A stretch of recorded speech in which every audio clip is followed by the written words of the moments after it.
Rajdeep, could you figure out what that Vivekanand tweet meant, in what context, and more importantly, you and I were with Dr. Tharoor just on Friday at that Big Business Today event. Is Shashi Tharoor going to be the next Congress president? Does he want to be the Congress president? Is he genuinely wanting to fight? Look, Shashi Tharoor loves cricket, Rahul. So he's tossing the ball in the air and hoping that, he can draw the batsman out. He's throwing a bit of a googly by suggesting in this article that the time has come to have a contest. I know for a fact that he's keen. Shashi Tharoor is keen to perhaps be nominated as a candidate for the Congress presidential election. But it also becomes a question of apply, no reply. Because the Congress leadership mistrusts anyone who has been associated with the G23, or those who are seen to have written that letter in August 2020, which according to the Congress leadership was effectively challenging the way the party was being run. So Shashi Tharoor does have that thappa, that stamp that he was part of the G23. Another weakness is that Shashi Tharoor is not an organizational person.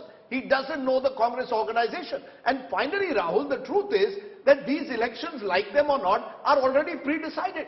Sitaram Kesri defeated Rajesh Pilot and the then mighty Sharad Pawar, winning 97% of the vote in 1997. Sonia Gandhi defeated Jitendra Prasad by winning 99.9% of the vote. So it is very difficult for an outsider like Dr. Tharoor in a way to win the election. But I think Shashi Tharoor comes with strong advantages.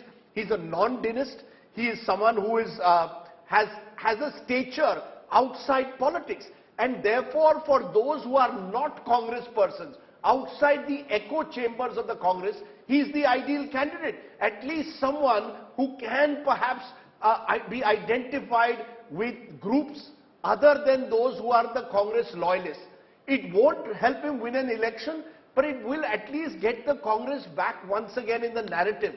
To that extent, if a Shashi Tharoor, for example, was to challenge anyone whom the official candidate or the Gandhi family chose as their chosen one, including Rahul Gandhi, I think it would, in a way, at least suggest that the Congress is more willing to allow some element of a contest rather than just the nomination culture. So just one final point. You look at across Indian parties, Rahul, which Indian party really has inner party democracy? It's not as if JP Nadda was elected. It's not as if Sitaram Yechuri also truly was elected. They are selected.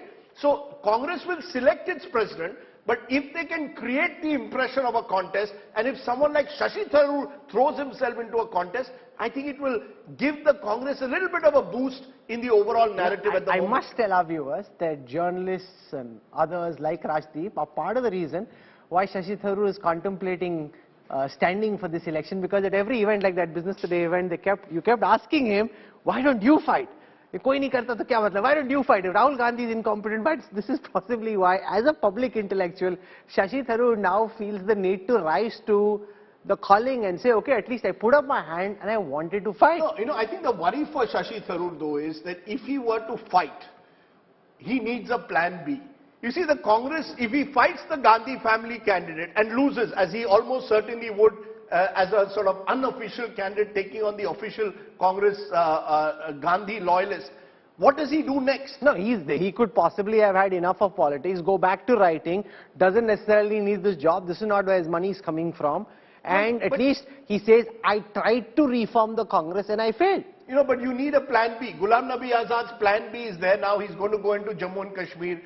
Jyotiraditya Scindia, when he left the Congress, clearly knew that the BJP was not ready to accommodate career him. Politician.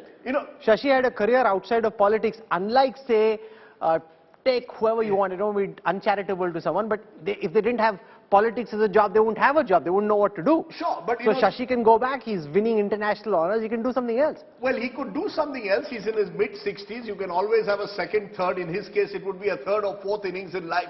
But my own sense is, Shashi Tharoor does not want to go into an election where he will be completely decimated.